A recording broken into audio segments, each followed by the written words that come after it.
కరీంనగర్ జిల్లాలో 4-5 రోజులుగా 45 డిగ్రీల ఉష్ణోగ్రతలు నమోదవుతున్నాయి. ఎండల తీవ్రత పెరగడంతో పెట్రోల్ బంక్ యజమానులు పలు జాగ్రత్తలు తీసుకుంటున్నారు. జ్యోతినగర్ ఏరియాలోని పెట్రోల్ బంక్ యాజమాన్యం స్ప్రింక్లర్లను ఏర్పాటు చేశారు. నీటి తుంపర్లతో బంక్ పరిసరాలని కూల్ చేస్తున్నారు. ఎండల తీవ్రతపై మరిన్ని డీటెయిల్స్ వెంకటేష్ అందిస్తారు. వేసవి తాపం రోజు రోజుకు పెరుగుతుంది. కరీంనగర్ జిల్లాలో అత్యధికంగా రికార్డు స్థాయిలో ఉష్ణోగ్రతలు నమోదవుతున్నాయి.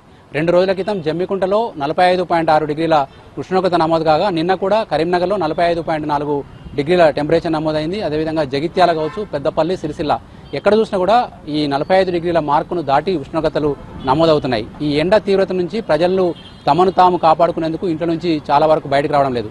చాలా చోట్ల పరిశ్రమలు కావచ్చు, తర్వాత ఇతర కార్ఖానాల్లో పనిచేసే కార్మికులు కూడా తలడిల్లిపోతున్నారు. అట్లాంటి పరిస్థితి నుంచి ప్రజలకు కావచ్చు, కస్టమర్లకు కావచ్చు కొంత ఉపశమనం కలిగించేందుకు కరీంనగర్ శివ థియేటర్ దగ్గర ఉన్న ఒక పెట్రోల్ బంక్లో ఇక్కడ యాజమాన్యం వినూత్నంగా ఆలోచించి ఈ స్ప్రింక్లర్లు ఏర్పాటు చేసింది. దాదాపు ఈ పెట్రోల్ బంక్ చుట్టూ కూడా దాదాపు 50 వరకు ఈ స్ప్రింక్లర్లను ఏర్పాటు చేసి వాటి ద్వారా నీళ్లను తుంపర్ల రూపంలో స్ప్రే చేస్తున్నారు. దీంతో 2 రకాల ఉపయోగాలున్నాయి ఇక్కడ. ఒకటి ఏంటంటే ఈ పెట్రోల్ బంక్లో ఈ ఉష్ణోగ్రతలు పెరిగినప్పుడు ప్రమాదాలు జరగకుండా బంకును కాపాడడం, అదేవిధంగా ఇక్కడికి వచ్చే కస్టమర్లకు కొంత రిలీఫ్గా ఫీల్ అయ్యే అవకాశం ఉంటుంది. ఎందుకంటే ఎండన పడి ఎక్కడెక్కడి నుంచి వస్తూ ఉంటారో వాళ్ళంతా కూడా చాలా రిలీఫ్గా ఫీల్ అయ్యే అవకాశాన్ని ఇక్కడ కల్పించారు. చూడొచ్చు, దాదాపు ఇక్కడ ఒక 1000 లీటర్ల కెపాసిటీ గల ఒక ట్యాంకర్ని ఏర్పాటు చేసి ఆ ట్యాంకర్లో ఉన్న నీటిని స్ప్రింక్లర్ల ద్వారా వాళ్ళపై పడే విధంగా ఏర్పాటు చేస్తారు. సాధారణంగా ఇట్లాంటి స్ప్రింక్లర్లు కోళ్ల ఫారాల దగ్గర, తర్వాత ఇండస్ట్రీస్ ట్రాన్స్ఫార్మర్ల దగ్గర అవి హీట్ ఎక్కకుండా వాడుతూ ఉంటారు.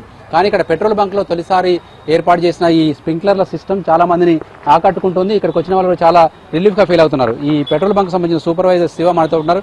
ఎట్లా వచ్చిందండి ఆలోచన? ఇది ఎట్లా ఉంది మీకు? యాక్చువల్లీ సార్ ఒక దగ్గర ఒక కోళ్ళ ఫారం దగ్గర సంథింగ్ ఎక్కడో చూసారు. అక్కడ చూసి ఇది మన కరీంనగర్లో ఒకసారి ఫస్ట్ టైం చేసాం కదా, జనాలకు కూడా ఒకసారి ప్రయోగిస్తామని అట్లా చేసినాం. ఎట్లా ఏమంటారు ఇక్కడికి వచ్చిన కస్టమర్లు? అందరూ ఓకే అంటే ఎండలో పోయేస్తారు కదా, లాంగ్ నుంచి వస్తారు. ఒక 5-10 నిమిషాలు ఇక్కడ పెట్రోల్ ఆర్ డీజిల్ పోయించుకొని ఇక్కడ ఉంటున్నారు. ఇంకోటి ఏంటంటే మంచి రెస్పాన్స్ వచ్చింది. ఈ తుప్పిర్లతోటి వాటర్ తోటి ముఖాల మీద పడడం అది అట్లా కస్టమర్లు ఆగిపోతున్నట్టున్నారు, చాలా మంది చూస్తూ ఉంటారు. అవునవును, మధ్యాహ్నం టైంలో 1 నుంచి 4 మధ్యలో చాలా కస్టమర్లు ఇక్కడ ఆగి వెళ్ళిపోతారు. కాసేపు ఒక 5-10 నిమిషాలు రెస్ట్ తీసుకొని వెళ్ళిపోతారు. బయట ఉష్ణోగ్రతకు మీ బంక్ దగ్గర ఉష్ణోగ్రతకు ఎంత తేడా కనబడుతుంది మీరు అబ్జర్వ్ చేసినంత వరకు? ఓకే, బెటరే. ఒక 2-3 అట్లా 2-3 డిగ్రీల టెంపరేచర్ తగ్గుతుంది, కంపల్సరీ తగ్గుతుంది. ఇంకోటి ఏంటంటే బయట వెళ్ళే అంటే మా బంక్లకైనా కాదు కానీ బయట వెళ్ళే జనాలకు కూడా మంచి రెస్పాన్స్ ఉంటుంది. వాళ్ళు కూడా ఏదైనా లాంగ్ వెళ్ళినప్పుడు చల్లదనం నిచ్చుకుంటా చేస్తుంది అట్లా. చెప్పొచ్చు, శివ చెప్పినట్టుగా ఈ బంకుకు సమీపంలో నుంచి ఇటు మనకు కరీంనగర్ నుంచి ఇటు శాతవాహన యూనివర్సిటీ వైపు ఒక రోడ్డు ఉంది. ఆ రోడ్డు పైదాకా కూడా ఈ తుంపర్లు పడుతున్నాయి. అదేవిధంగా బంకులోకి వచ్చే కస్టమర్లు కావచ్చు, ఆ రోడ్డు మీద వెళ్లే మిగతా ప్రయాణికులు కావచ్చు చాలా సెదిరుతున్నారు. ఎట్లా ఉందండి ఇక్కడ? బాగుందన్న, చాలా బాగుంది. ఎండ పోయిపోయి వచ్చినప్పుడు చాలా చల్లగా ఉంది. కొంచెం 5 నిమిషాలు ఆగినా పర్లేదు, పోయించుకోవాలి ఉన్నది. వెనుక వచ్చిన లైన్ వచ్చిన ముందు మీరు వెళ్ళండి, నేను ఆగి తర్వాత పోయించుకుంటా అనిపిస్తుంది. ఎందుకంటే చల్లగా ఉన్నది కాబట్టి 5 నిమిషాలు ఆగాలనిపిస్తుంది. బయట ఎట్లా ఉందండి ఎండలు? బయట బాగుందన్న. అదేవిధంగా ఇక్కడ మరికొంతమంది కస్టమర్లు ఉన్నారు. అన్న చూసిరా స్ప్రింక్లర్ సిస్టమ్ ఎట్లా ఉంది? బాగుంది. ఏది మీకు చల్లగా అనిపిస్తుంది? ఇక్కడ బాగా చల్లగా ఉంది. ఇప్పుడు ఇక్కడ లైన్ ఉంటుంది అనుకో, ఉదాహరణకు కాసేపు ఆగినా ఏమన్నా ఇబ్బంది అవుతుందా? మంచిగా వెయిటింగ్ చల్లగా కూల్గా ఉంది కాబట్టి మంచిగా వెయిటింగ్ చేసి ఏముంది, కాసేపు ఉండొచ్చు, రెస్ట్ తీసుకోవచ్చు 10 నిమిషాలు. అంటే ఇట్లాంటి సిస్టమ్ ఒకటి పెడతారు, ఇట్లా ఉంటుందని మీకు ఏమన్నా తెలుసా? ఎక్కడ చూడలేదు, ఇదే ఫస్ట్ టైం. బయట ఎట్లా ఉందండి ఎండ? రోజువారీ ఎండ ఫుల్ బయట 45 డిగ్రీస్కి ఎక్కువ ఉంది కదా రోజు. బాగుంది. ఓకే, మరి ఎట్లా కాపాడుకుంటారు మీ పిల్లల్ని, మీరు పెద్దోళ్ళు ఇంట్లో? ఉండాలి కూలర్ కిందనే, కూలర్ కింద ఇంటి పట్టనే చెట్ల కింద కూలర్ కింద గడపాలి. పెట్రోల్ బంక్లో పనిచేసే సిబ్బంది కూడా ఎట్లా ఫీల్ అవుతున్నారు? ముఖ్యంగా ఇప్పుడు మీకు ఈ స్ప్రింక్లర్ సిస్టమ్ పెట్టకముందు ఎట్లా ఉండేది, ఇప్పుడు ఎట్లా ఉందాం? అప్పుడు వేడి ఉండేది, ఇప్పుడు చల్లదనం బాగా వస్తున్నది. మధ్యాహ్నం డ్యూటీ అంటే అప్పుడు అంతకుముందు బాగా ఇబ్బందిగా ఫీల్ అయ్యేటోళ్ళ?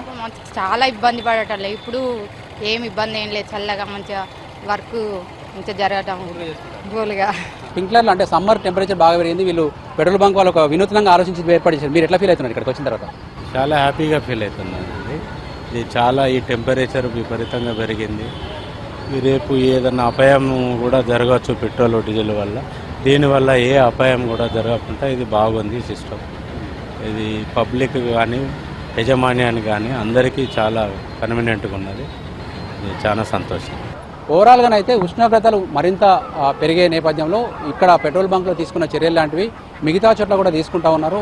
ఓవరాల్గా బయట పనిచేసే కార్మికులు కావచ్చు, తర్వాత ఇతర వర్గాల వారు కావచ్చు, ఎండ తీవ్రతతోటి చాలా ఇబ్బందులు అయితే పడుతున్నారు. 45.4 డిగ్రీల టెంపరేచర్ అంటే ఇది చాలా ప్రమాదకరమైన స్థాయి ఉష్ణోగ్రతలని చెప్పొచ్చు. మరొక వైపు వడగాల్పులు వీస్తున్నాయి. రాత్రిపూట ఉక్కబోతతోటి నిద్రలేక కూడా జనాలు అవస్థలు పడుతున్నారు. ఈ సందర్భంలో ప్రజలు తమను తాము రక్షించుకుంటూ ఎండ సమయంలో బయటకు వెళ్లకుండా ఉండాలని చెప్పి వైద్యులు కావచ్చు, ఇతర అధికారులు కావచ్చు సూచిస్తున్నారు. కెమెరామెన్ కవికుమార్తో వెంకటేష్, V6 న్యూస్, కరీంనగర్ నుంచి.